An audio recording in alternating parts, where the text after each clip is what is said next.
Revolution Radio.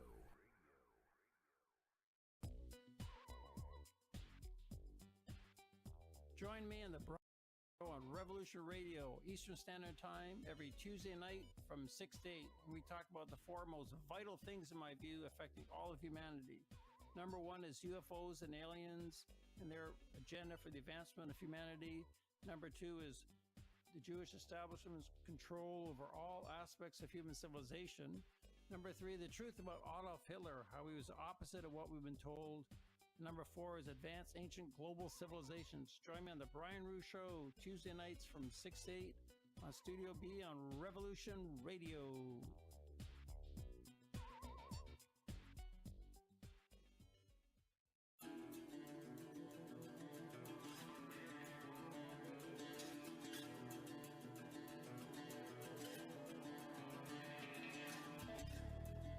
She travels to Earth through the rainbow crystal bubbles from the furthest reaches of space and time, across the dimensions, through the elements, and in harmony with the colors of the universe. Through her mastery of abstract stream of consciousness malapropisms, she weaves a web of comic, satiric, cosmic conversation. Her subjects can range from Norman, the goose next door, to astrology and earth changes, and into the deep recesses of the soul matrix. She holds a wealth of knowledge on herbs, plants, and astrology. Join Mona and her guests on adventures of a feral hippie as she touches the earthly radio waves 5 days a week at 2 p.m. Monday to Friday on Studio B at Revolution Radio.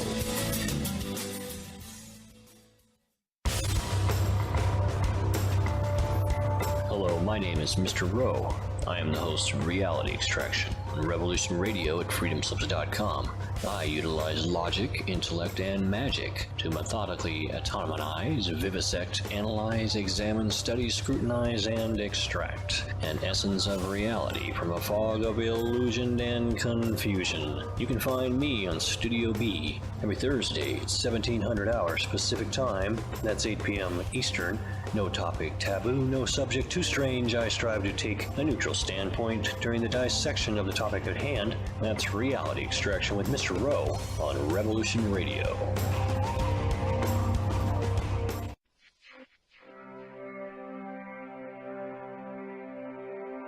Most guys freeze. That's your cerebral cortex looking for an answer it doesn't have. See? Even your brain knows you're screwed. The body's filling with adrenaline right now, whether you know it or not. Your heart's beating fast. It's getting a little harder to breathe. The neurobiological system is telling it to run, but your knees are too weak to move. Fear is not real. The only place that fear can exist is in our thoughts of the future. It is a product of our imagination, causing us to fear things that do not at present and may not ever exist. That is near insanity. Do not misunderstand me. Danger is very real, but fear is a choice. We are all telling ourselves a story. You're listening to Revolution Radio at freedomslips.com. 100% listener-supported radio. Reporting the danger. Unafraid. Right here, where information never sleeps. Revolution Radio.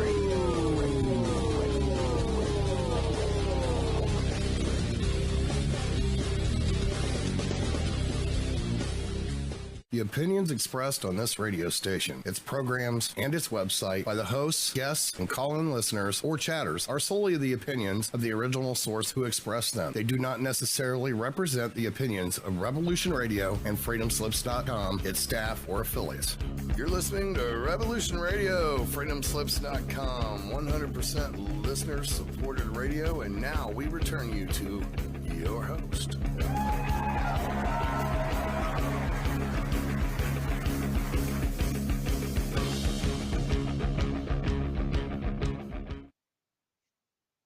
Yeah. And welcome to Cosmic Catastrophe. I'm your guest host, Ransom Godwin, filling in for Diamond, a.k.a. the geologist that knows the most. who's out there right now on a adventure trying to find out truths about the Americas. And I can't wait to find out what they uncover up there where they're looking around in real archaeology, trying to find out things from our cosmic past, our cosmic catastrophe that keeps rearranging the way that life works on Earth. Anyway, today I kind of wanted to talk about some trippy stuff, maybe some extraterrestrial origins for life on Earth, or at least just part of the life on Earth. And I kind of, got into this the other day while I was watching a documentary on Netflix about octopus in the Atlantic waters, and this filmmaker, Craig Foster, and he befriends this octopus and learns all kinds of things just from hanging out with the octopus in the ocean, things that have never been seen before, every single day, learning new scientific, important things about this octopus that seemingly is so different than us, so much so that it seems that there may be a possibility, even through genetics, that it is an extraterrestrial animal, or at least has some ancestry from an extraterrestrial origin or a cosmic origin, as in cosmic catastrophes, which seem to rearrange life every so often on Earth, knocking it completely out and then giving a chance for new species to come about. Anyway, we start off with this octopus guy. He's not really an octopus guy, he's a filmmaker. But anyway, he befriends an octopus in the Atlantic waters near his home. Over a year, he visits nearly every single day. He goes down into the ocean and hangs out with this octopus. Their bond, even though octopuses are solitary animals, and that's right, it is octopuses. I kind of got in a funny argument on the internet the other day where someone kept correcting me saying that it was octopi. So, of course, I did my due diligence to look it up. And no, I am correct. Octopuses is the correct plural. But anyway, even though octopuses are solitary animals, this becomes kind of questionable as this guy goes down and hangs out with this octopus. She even goes so far as to touch him and hug him with her sucker covered arms, making friends with them, which is very bizarre because they are totally solitary animals and usually only, interact with octopus or other octopuses when they're mating. But unusually, they make a friendship in the ocean. They swim together. He walks it kind of like a dog in the ocean. The octopus goes up with him to breathe. He comforts her after, she nearly gets killed by a deadly shark attack. And he's there when she dies, the natural consequences of giving birth. Octopuses mate only once, fertilizing between 500,000 and 1 million eggs. It's a task that takes them, in an irreversible direction, a toll on them. The females sacrifice their own lives to perpetuate their species. That in itself is somewhat alien compared to human beings. But we get into this, and this all started because I was watching this and I had just read a paper talking about them testing the effects of MDMA on the octopus, which bizarrely, or maybe not bizarrely, has the same effect on them that it does on human beings. One need only consider unearthly existence of the color-changing eight-limbed unshelled mollusk to see the point. They aren't fish. They're curious, highly intelligent creatures that use tools, calculate, remember, and evidently are even hold the ability to make friendships. They're aware. One striking scene from this film shows the octopus outsmart a hunter, a hound shark. When hiding fails, she puts herself in the safest position, even using tools, old clamshells and mussels to build armor. Something like you would see out of a medieval movie, where she grabs armor with her legs and blocks the shark from biting her, even riding the shark at one point, figuring out that on the back of the shark is the safest place to be. Just all of these things showing an unprecedented level of intelligence that even scientists were surprised to find out. It's then not surprising that scientists wanted to know more about the consequences of octopuses and how they react to mood-altering substances like MDMA. known for its ability to increase feelings and happiness and closeness. MDMA up serotonin production, and it's a neurotransmitter in the brain linked to these feelings. So octopus have a brain that is really different in structure than human beings. However, this is where human brains and octopus show its first similarities as far as having the same reaction and some of the same uh, what would seem emotions and intelligence involved with this totally different designed brain. So in 2018, researchers from Marine Biology Laboratory and John Hopkins University put octopuses into MDMA laced waters to prove it. The normally solitary hunters chose socializing uh, over other activities. Despite 500 million years of evolution that separates human and octopuses, their brains work more like ours than they do their snail and slug cousins. They have a huge, complex brain they've built. It's absolutely amazing.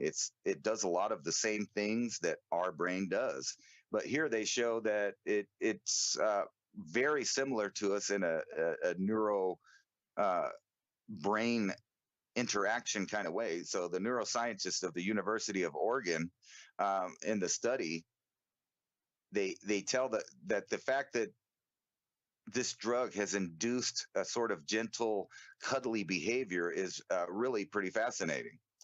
The octopuses responded best to low doses, similar to humans, in close proximity to other octopuses. The animals socialized, something they just never do. After MDMA, they were essentially hugging. Um, and so this brings into question, how close are we? And, you know, how different are we? So, what is the point of all of this? Well, more research is needed to figure out the similarities and differences in how our brains work, and giving them psychedelics kind of gives scientists a peek into this. And it really goes to show you how little science really knows about octopuses. So, this brings us to a 2018 peer-reviewed study that posited that the species is not even from this earth, as in octopuses are actually aliens. So let's go over and check that out. So the name of the paper is The Cause of the Cambrian Explosion, Terrestrial or Cosmic. Let's see here. So in this, the abstract, they review the salient evidence consistent with, or predicted by the Hoyle, and I'm only going to say this once, Wickramasinghe, I think is how you say it, Wickramasinghe. So from now on, I'll just call it the HW thesis of cometary biology. Much of this physical and biological evidence is multifactorial. One particular focus are the recent studies which date the emergence of complex retroviruses of vertebrae lines at or just before the Cambrian explosion. Such viruses are known to be plausibly associated with major evolutionary genomic processes. We believe the coincidence is not fortuitous, but is consistent with key production of the HW theory, whereby major extinction to diversification evolutionary boundaries coincide with viruses bearing cometary bolide bombardment events. In other words, viruses from space raining down on the Earth. May have been possible multiple times, not just once, because when you think about how long life has actually existed on the planet, it kind of puts in perspective that we're basically at the very end. We're a new addition, so we haven't even been around as long as, almost everything. So we're just an experiment that's just getting going. They believe the coincidence is not a coincidence. In fact, that this is exactly the reason, in their opinion, that is a big possibility that these major diversification events happen where evolutionary lines just explode. Let's see here. So they're talking about viruses being, right in bolide bombardment events. A second focus of this paper, remarkable evolution of intelligent complex cephalopods, culminating in the emergence of the octopus. A third focus concerns on microorganism fossil evidence contained within meteorites, as well as the detection of upper atmosphere and apparent incoming life-bearing particles from space. That's right, extraterrestrial aliens. In our view, the totality of the multifactorial data and critical analysis assembled by Fred Hoyle and Chandra, that name I'm not going to pronounce, and their many colleagues since 1960s led to a very plausible conclusion that life may be seeded here on Earth by life-bearing comets as soon as conditions on Earth allowed it to flourish. In other words, you know, if life is on these rocks and they hit Earth and it just happens to smash into Earth or collide with Earth or dispense over Earth and, you know, in particles, that it wouldn't really do anything if Earth wasn't in the right conditions for life to explode. So Earth had to have allowed these things to flourish in order for this thesis to work. So just about 4 billion years ago, or right after, a living organism such as a space-resistant or space-hardy bacteria or a virus, more complex, I'm going to skip that one. Can't pronounce this morning.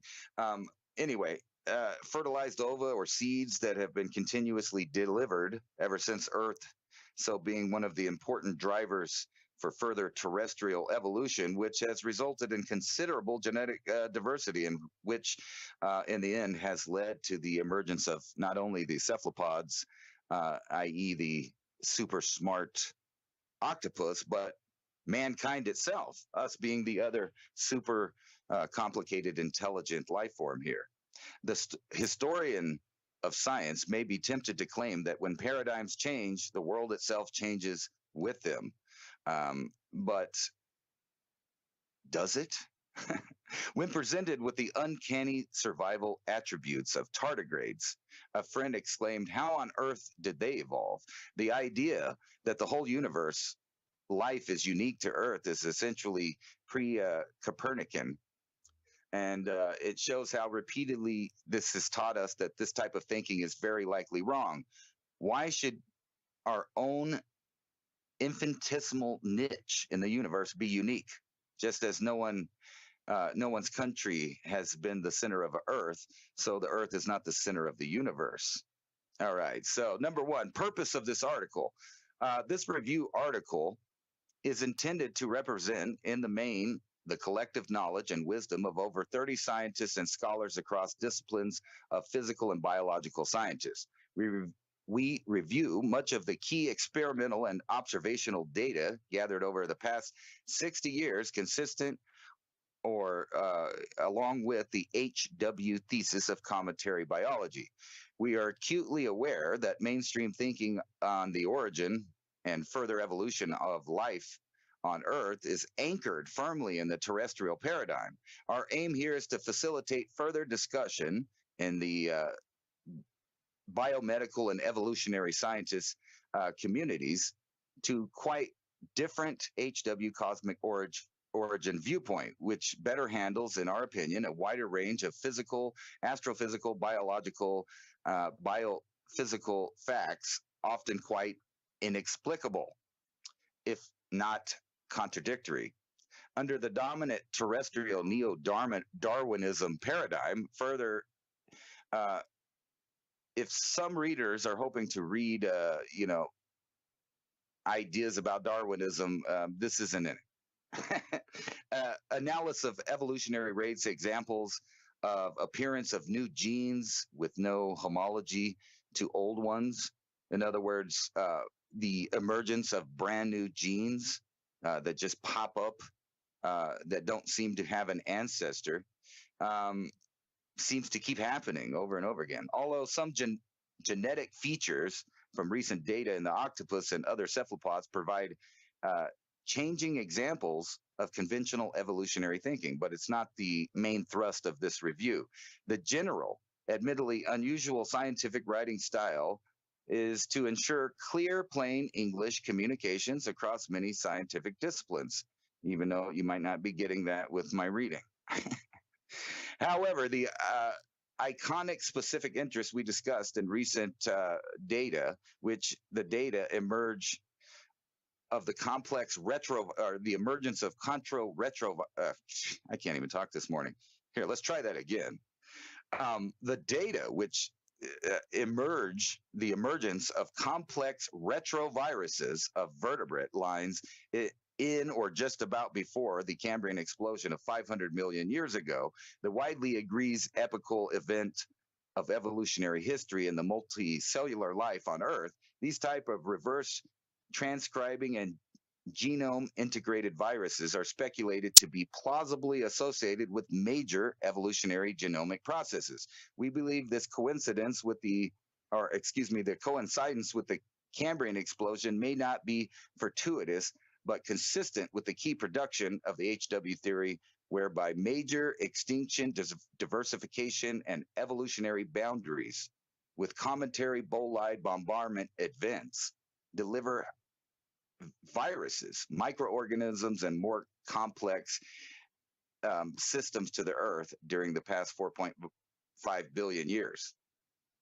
So this gets into the whole idea of, what really did happen in the Cambrian explosion, when you had these bizarre animals, just seemingly thousands of prototypes, and they're floating around the oceans, and they just pop up, and then they just disappear, and then right afterwards comes a whole nother wave of complex life forms that's just never been seen before.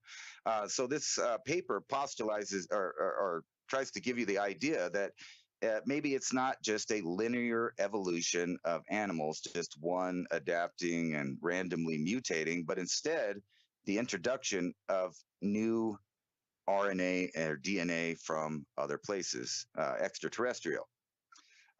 The paradigm of spontaneous generation of life, the idea that the simplest life forms emerge spontaneously on Earth, fireflies from the mixture of warm earth and morning dew, kind of like the Aristotle idea of how things came to be, has survived in one form or another for over 2,000 years. It's been withstood contradictory evidence on several occasions during this time, though. Let's see here.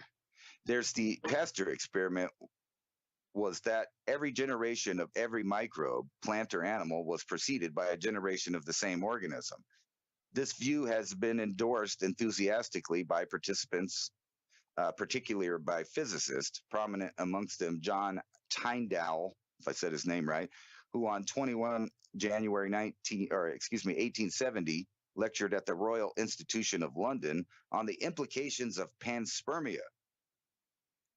It is interesting and noteworthy that the newly established magazine Nature objected to this lecture in its editorial columns with some passion. Behind the objection was the realization that Pasteur's claim or idea didn't hold to strictly be true to the origins of life as they knew it, and gave the idea of life coming externally from somewhere else, not Earth. And then we get into the whole idea of, when did this change? What happened? And what are we talking about? So there's a recent report indicating evidence of microbial life in Canadian rocks that formed 4.1 to 4.2 billion years ago. If accepted, this makes it more difficult, in our view, to envision the option of abiogenesis taking place anywhere on Earth. The claim that these rocks may have associated with hydrothermal vents still raises the question of how life could have originated in situ during the early Hadean epoch and was riddled with frequent and violent collisions by asteroids and comets. Rather, we think it's more reasonable to suggest that the particular evidence of microbial life in the Canadian rocks was delivered by cometary bolides, only to be instantly destroyed or carbonized on impact. The conditions that would most likely have prevailed near the impact-riddled Earth's surface 4.1 to 4.2 billion years ago were too hot even for simple organic molecules to survive, let alone evolve into living complexity. This leaves panspermia at the most plausible valid option for the origin of terrestrial life. The first microbes were most likely delivered to the planet along with impact comets and meteorites. The study, together with the Bell and Associates 2015 dating zycrons in the Jack Hills of Western Australia to similar time point, constitute the most recent discoveries that led naturally to the data-based ideas we discussed and linked in this review. Whoa, it's going to take a long time. So let me skip forward. So basically what we're talking about is the cosmic life theory, or the cosmic theory of life, that prebiotic molecules existing in inner space, or even fully formed viral components, rain down on the Earth and change, as we know that they do from the history of human beings, for an example, that every time a mass infection happens, our DNA is changed just a little bit, possibly changing it forever and changing the evolution of the species that gets infected. So, number 3 on our list here, cosmic theory of life. In the mid 1970s, the idea of prebiotic molecules existing in interstellar space or in comics was initially not part of mainstream scientific opinion. The original proposal for organic polymers in interstellar space in 1974 by, that name, let's try if we can say it, Wickrem Singhi in 1974, was followed by a long series of articles in collaboration with Fred Hoyle, confronting head-on the scientific paradigm of the origin of life on Earth, the so-called Haldane apparent. See, if I could pronounce these, it would be better. Anyway, in other words, the primordial soup theory is what, after discussing a variety of possible interstellar and circumstantial or circumstellar settings for the beginning of biochemistry, prebiotic evolution, they started looking towards comets and our solar system alone as the favored setting for origin of life on Earth.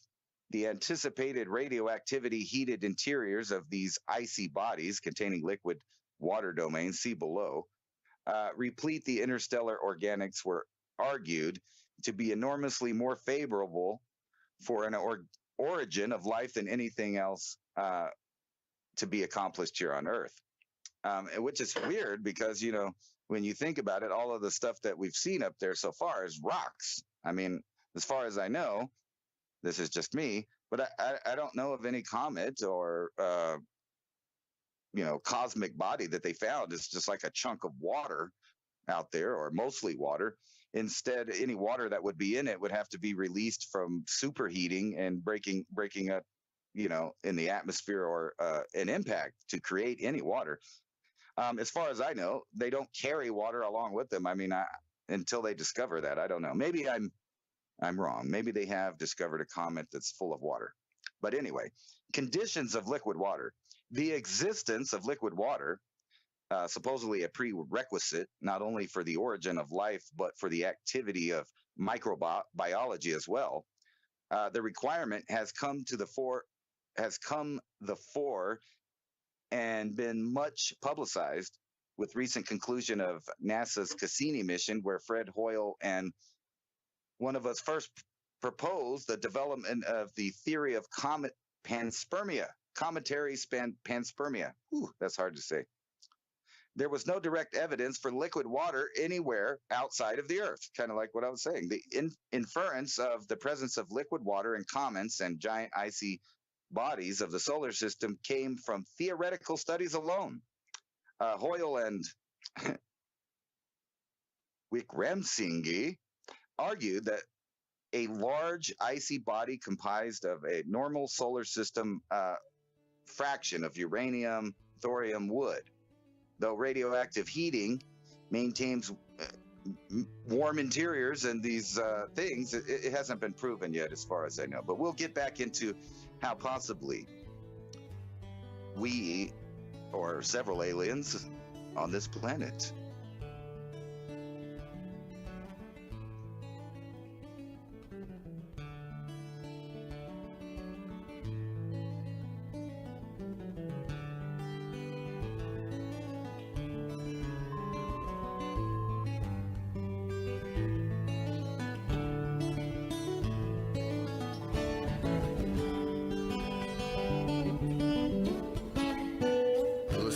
Revolution Radio at freedomslips.com, and we'll be right back after this message.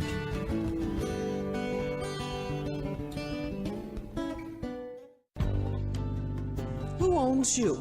If you're not in control, then someone else is. Join me, Ivy West, for Voices on the Wind, Saturday. I discuss government, health, metaphysics, suppressed science, universal mysteries, little-known incredible facts, alternative energies, and even more than you can imagine. Won't you join us on Revolution Radio Saturdays for Voices on the Wind with me, Ivy West. There are lives in the balance, people under fire, children at the cannons. Because if your head's in the sand, your tail is a target. Thank you for listening to Revolution Radio at freedomslips.com, the #1 listener-supported radio station on the internet. Please help support this station so this battle can continue forward. Revolution Radio!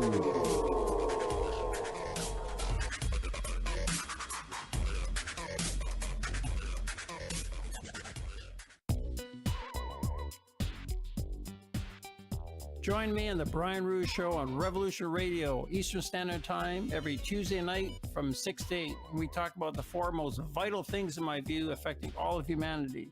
#1 is UFOs and aliens and their agenda for the advancement of humanity. #2 is the Jewish establishment's control over all aspects of human civilization. #3, the truth about Adolf Hitler, how he was the opposite of what we've been told. #4 is Advanced Ancient Global Civilizations. Join me on the Brian Rouge Show, Tuesday nights from 6 to 8 on Studio B on Revolution Radio.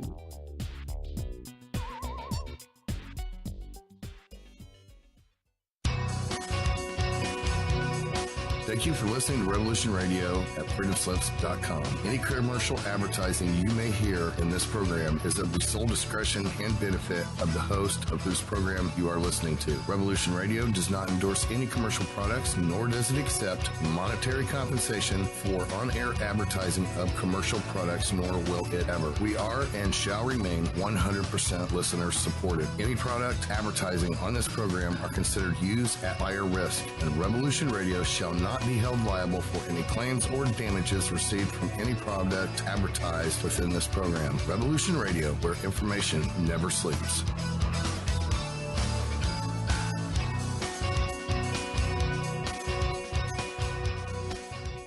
The opinions expressed on this radio station, its programs, and its website by the hosts, guests, and call-in listeners or chatters are solely the opinions of the original source who expressed them. They do not necessarily represent the opinions of Revolution Radio and freedomslips.com, its staff, or affiliates. You're listening to Revolution Radio, freedomslips.com, 100% listener-supported radio, and now we return you to your host.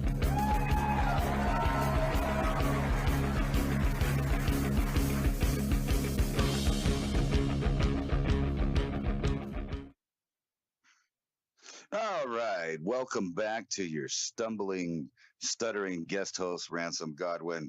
And let's take this time to thank Revolution Radio for giving people a platform, not censored, a great proponent of free speech here on Revolution Radio. So think about giving a donation. It's listener supported. And don't forget the Oppenheimer Ranch Project, who normally does the show, Diamond and Leah, who are much better at, kind of getting out these ideas. So you know what I'm going to try to do for this second half, instead of just reading from, portions out of a paper. I've already read it, and, it kind of absorbs better in my mind if I kind of just roll with it like that. So what we'll do is we'll talk about kind of about the paper as a whole instead of me trying to read it to you. So basically what they're talking about is that there seems to be lots of different introductions of different environmental changes that seem to be corresponding with the complexity of booming life. And that's why they call it the Cambrian explosion because they just really don't know what exactly happened that caused life to explode. And it ends up using the octopus as an example of how this theory doesn't make sense. But kind of to get into that, let's go back to the Cambrian explosion and what caused it. I mean, like there's a lot of different theories about what exactly caused the Cambrian explosion. Um, so what did do it? Mere 452 million years ago, the Earth's landscape was barren and wilderness. 4 billion years after the planet's creation, there was no animals that lived on the Earth. Most of the developed organisms were simply animals living in the ocean, simple, algae and different things. So what happened? Over a period of about 20 million years at the beginning of the period called the Cambrian explosion, a bunch of new animals developed and it just exploded on the scene. And later these gave rise to most of the animal life that you know on Earth today, the different families of different kinds of animals. But what's the cause of the sudden burst of life? This still remains a mystery. The explosion really is biology's big bang. Things went from moving slowly along the seafloor, not much going on, and then all of a sudden, boom, predation, predators, prey, all these new types of cells, eyeballs, teeth and armor. So what triggered the Cambrian explosion? Nobody really knows. They've got an idea, but you got to remember sometimes you have to disentangle cause and effect. To try to understand it, we need to look a little bit further back in the history of Earth, all the way back to the Eradicarian period, I think is how you call it, which was before the Cambrian explosion. And all of the animals that lived there were basically shellless. They didn't have any real complex things. A lot of them didn't even have, the idea of what we think of now as, symmetrical living, where we have a butt and a mouth and a butt and two eyes and two arms and two legs, or at least the copy of one side to the other. So before this, there was just really nothing in there. These animals didn't have any shells. They were soft bodied. They didn't have a skeleton. So when the Cambrian explosion kicks off, all of these simple animals just disappear, giving the insinuation, obviously, that there was a mass die-off or some kind of cosmic catastrophe. The first equiderms or like the starfish or urchin type creatures kind of showed up. And then after that, another 10 million years, you get, or 20 million years, you get stuff like the trilobite, which really just kind of joined the explosion at the end of it. And there's a number of theories about what happened to enable these creatures to appear.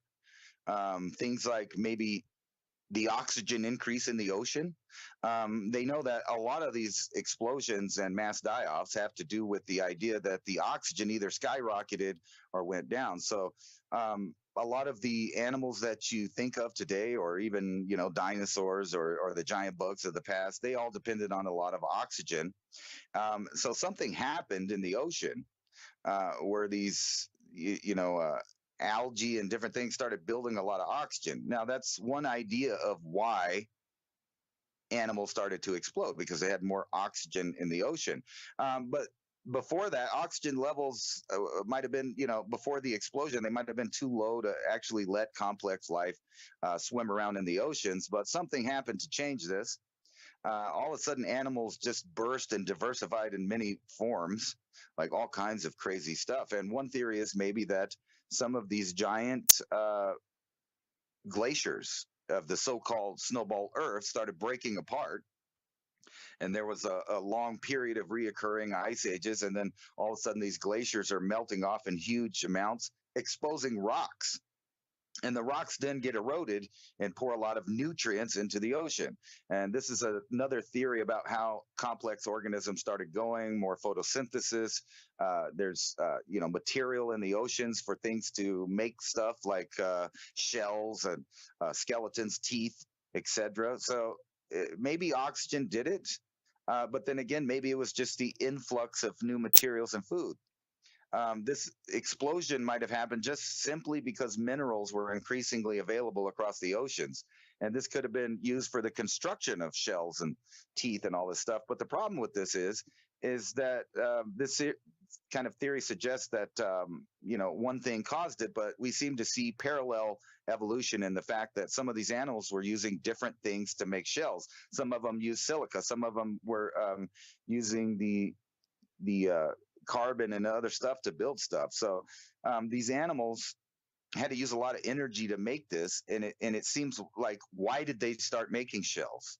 Was it just because there was minerals, or because there was a new life form in the ocean that was eating all these soft animals that they had no defense in it? And slowly, the Darwin model is that just slowly they develop these nervous systems and other things that led to sensory organs that just exploded the whole competition of life in the ocean, prey versus predator. Another theory is just the simple adaptation of a light sensor, or an eyeball, as we call it today. But some of these creatures had very, simple cells that could see like a gray tone or a dark tone or a light tone. And this may have been the reason for the explosion of life in the oceans, is the simple idea that some of the animals could now see, either allowing them to evade predators or be the predator themselves. So they have no idea what caused this. Something, oxygen in the water, minerals, maybe the development of the eye, whatever it was, made all of these animals explode and create new mechanisms to live, as what they call kind of an idea of ecologic feedback. It's the sense that kind of refers to the interaction between predator and prey. And during the Cambrian explosion, predators evolved all kinds of new stuff, like I said, vision, teeth, and most of these animals are going to disappear later. But all of the lines of life that we recognize today came from this period of time where predators and prey were developing in the ocean. It's kind of weird to think that there were just these little localized Darwinian events where all of a sudden things happened without an outside source of things changing. And this is where this paper comes in, that maybe something caused the spontaneous evolution of things, or would it be evolution or mutation? Anyway, the evolution of intelligent complexity, evidence of the role of extraterrestrial viruses. This is where we get back to what makes the octopus so bizarre. And this is a section of the paper called Evolution of Intelligent Complexity. Evidence of the role of extraterrestrial viruses in affecting terrestrial evolution has recently been plausibly implied in the gene and transcriptome sequencing of cephalopods. The genome of octopus or octopuses shows a staggering level of complexity, with 33,000 protein coding genes more than is present in the human species.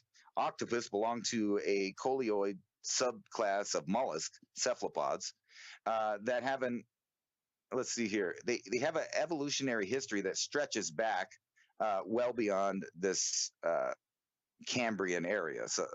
So their evolution seems to go back before the explosion of this. And they meet us in what's called the Luca, which is the last universal common ancestor, I think is what it is. But anyway, there may be more than one Lucas out there, according to this information. Although this paper is specifically talking about cephalopods and the difference between the jump in evolution of some of the cephalopods like squid and other stuff, and to the jump of the explosion of uniqueness and complexity and all of these evolutionary tools that the octopus has, like changing color, tentacles, brains, and in the whole part of it. The whole idea that they solve and understand complex problems. The recent kind of insinuation that they even understand friendship and things like that may insinuate that there is more than one Luca, or last universal common ancestor. Maybe there's another ancestor somewhere else that kind of added to this. So going with the idea that there's 33,000 more protein coding genes than human beings, it kind of makes you wonder: are they more complicated or less complicated than us? Cephalopods are very diverse with behavioral complexity. Like all of them act different. There's a lot of different kinds. You got the squid and the cuttlefish and the octopus, presumably all arising under pure terrestrial evolution model from more primitive nautiloids. However, the genetic divergence of octopus from its ancestral coleoid subclass is very great, akin to the extreme features seen across many genera of species noted. Um, let's see here. I lost my spot here. Oh yeah, these extreme features seen across many genera of the species. Like its large brain, sophisticated nervous system, camera-like eyes, flexible bodies, instantaneous camouflage via the ability to switch color and shape, are just a few striking features which appear suddenly in the evolutionary scene. The transformative genes leading to the consensus ancestral nautilus, uh, that's also common to the cuttlefish and the squid, being the same ancestor, are not easily to be found in any pre-existing life form, and it's plausible then to suggest that they seem to be borrowed from a far distant future in terms of terrestrial evolution, or more realistically from the cosmos at large. Such an extraterrestrial origin as an explanation of emergence of the quartz runs counter to the prevailing dominant paradigm. That's the Darwinism that, kind of everything just showed up all at once, and then split in slowly, painfully slowly, um, over time, adapting to one change or one niche in the environment doesn't seem to kind of hold up to the explosion of new things here. The typical main functions of viruses, they are in tune with the essential growth and aspects of their own production and their wider cellular machinery, meaning that they're kind of a life form on its own. So every time one of these interacts with an animal or plant, it changes the evolutionary path of that animal or plant or fungus or whatever it is. The evolution from squid to octopus is comparable with the suit of genes inserted by extraterrestrial viruses. An alternative extraterrestrial scenario discussed that the population of cryopreserved octopus embryos may have soft landed in mass from space about 275 million years ago. However, consistent with the conclusion are the recent RNA edit transcriptome wide data on the RNA diversification mechanisms in the behaviorally sophisticated cephalopods such as octopus. This data demonstrates extensive evolutionary conserved mRNA editing sites in almost every single protein coding gene in the behavioral complex coleoid cephalopods, octopus in particular, but not in the nautilus. This enormous quantitative difference in cephalopod protein recoding from A to I mRNA editing compared to the nautilus and other invertebrate and vertebrate animals is striking. Let's see here. Let me skip down a little bit here. So basically, keep in mind some of the scientific things that have been happening to the human genome since about the 1960s, with the introduction of technologies that allow us to edit and change DNA and RNA, i.e., mRNA, right? Anyway, all right. So lineages, there are about 65 conserved A sites in proteins coding genes, and only a few identified in C. elegans, which supports the hypothesis that A to I RNA editing recoding is mostly either neutral, detrimental, or rarely adaptive. Yet in squid, and particularly octopus, it is the norm, which almost every protein coding gene having an evolutionary conserved A to I mRNA editing site isoform, resulting in a non-synonymous amino acid change, if you can get all of that. Basically, things are happening to the octopus that don't normally happen with the introduction or the change of this stuff, meaning maybe they got information from elsewhere. This is a virtual quantitative jump in molecular genetics strategy in a supposed smooth and incremental evolutionary lineage, a type of sudden great leap forward. Kind of like China, the great leap forward. Unless all new genes expressed in the squid octopus lineages arose from simple mutations or existing genes in either the squid or other organisms sharing the same habitat, there is surely no way by which a large quantitative transition in A to I mRNA editing can be explained by conventional neo Darwinism processes, even if horizontal gene transfer is allowed.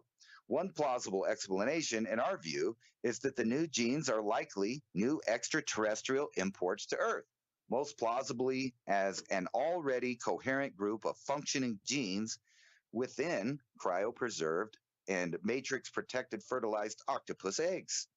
Thus, the possibility of cryopreserved squid and or octopus eggs arrived in icy bolides several 100 million years ago should not be discounted, as that would be a cosmic explanation for the octopus sudden emergence on Earth circa 270 million years ago. Indeed, this principle applies to the sudden appearance in the fossil record of pretty well all major forms of life covered. I mean, if you really think about that,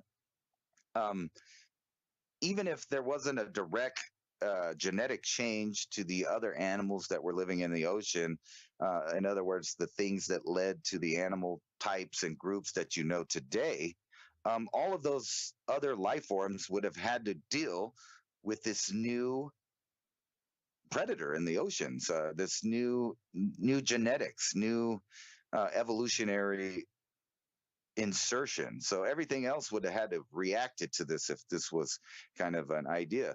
And one of the ideas that they're talking about here is that we already had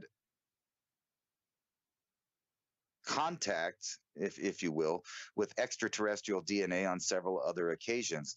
Maybe even going back to the like other explosions, like the Avalon explosion or something like that. Anyway, the great leap forward. Unless all the new genes expressed in the squid octopus lineages arose from these simple mutations of existing genes in either the squid or other organisms sharing the same habitat, the only other option would be an outside source there. So they're saying that the most plausible and already coherent group of functioning genes would have been deposited here. So let's get into down here. Consequences of the paradigm shift for sequence relationships, and it shows a lot of graphs, really complicated ways that genes form there. Let's see here. Let's skip down to something a little more into this. Okay, evolutionary origin of vertebrate retroviruses. This now leads us to the crux and an important take-home lesson of this review. While all viruses, when looked at closely, are exceedingly clever, the retrovirus family are up there with the most sophisticated and compact of all known viruses. These viruses and their elements now appear to be important viral drivers of major evolutionary genetic change on Earth over the past few hundred years. Let's see here. So the whole idea that there's these different factors that are causing drive. So everybody always thought the Darwinian kind of explanation that whatever created life, because that's still the conundrum. Did life just show up on its own, or was there some kind of just add water scenario, basically, kind of like the stepchildren? The planet got some new DNA, and it just add water, and you get all of these forms. Did that happen, or did it just start on Earth? And then what causes these explosions? And here are all of these theories within this paper that are talking about maybe it was the eye, just the simple fact that creatures could now see. Maybe it was the advent of armor and teeth and things like that because of new mineral deposits in the ocean. Or was it simply the fact that oxygen levels skyrocketed and these animals now had a new fuel system to use? Or the other options, as in deposited DNA or deposited RNA. The main genetic and evolutionary feature of RNA retroviruses is that productive infection of the virus ensures that double-stranded DNA copies of the viral single-stranded RNA genomes is made as it repeats it infects things, so it leaves a deposit of its DNA in there. And what they're saying is maybe these DNA sequences or relics of the past probably changed the animals that were there. But then there's always the theory that maybe the magnetic field collapsed and cosmic rays just changed the DNA on the already living life forms that were living here. Or maybe it's a combination of all of these factors, and life really has no singular origin in the universe, but maybe it's out there in the fluid of space. And just think about that.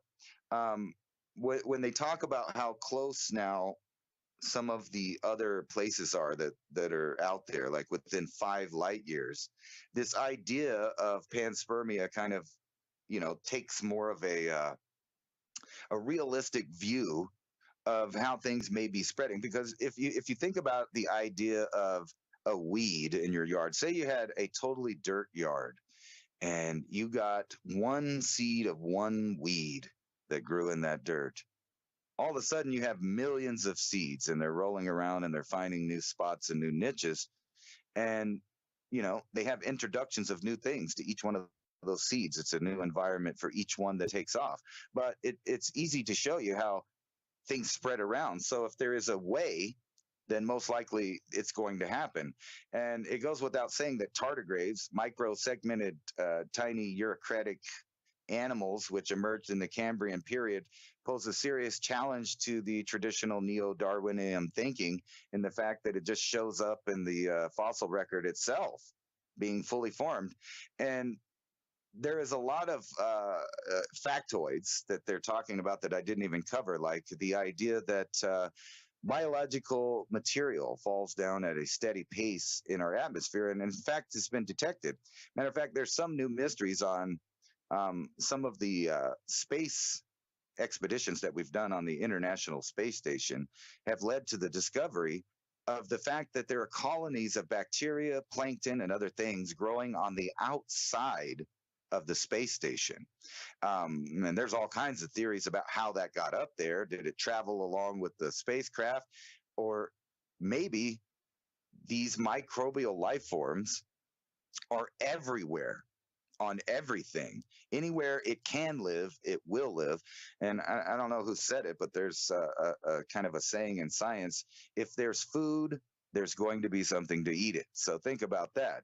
So anywhere in the universe, probably, that has a niche or a place and some kind of energy to consume, most likely there is some kind of biological life form that is there to eat it. And the name of this paper, if you guys would like to read it, because we're running out of time, read it yourself, is called, let me get back to the top here, The Cause of the Cambrian Explosion, Terrestrial or Cosmic. And it's starting to look like the answer to that is both terrestrial and cosmic. Just getting into the ideas where they're talking about the ice caps melting and all of this new material floating out in the oceans, would have been the same idea if these bolides are coming in. They're adding new material as well. And considering that this time period, most of the Earth was covered in an ocean, any bolides or material that came from space would have most likely landed in the oceans, kind of a soft landing on Earth. So is it possible for life to be preserved in objects that are traveling hundreds of thousands of miles an hour or tens of thousands of miles an hour, impacting the Earth? Who knows? There have been recent studies on tardigrades where they've literally put them on a bullet and shot them into things and found out that the majority of them survived, which gives the idea that it is very possible that the death of life and the creation of life both are from a cosmic origin. And thanks for listening. This has been Cosmic Catastrophes. I'm your guest host, Ransom Godwin. You can find me on Mountain High Time and I am the stuttering host, but I hope I did a good job and gave you some semblance of the idea that we might all possibly be part alien.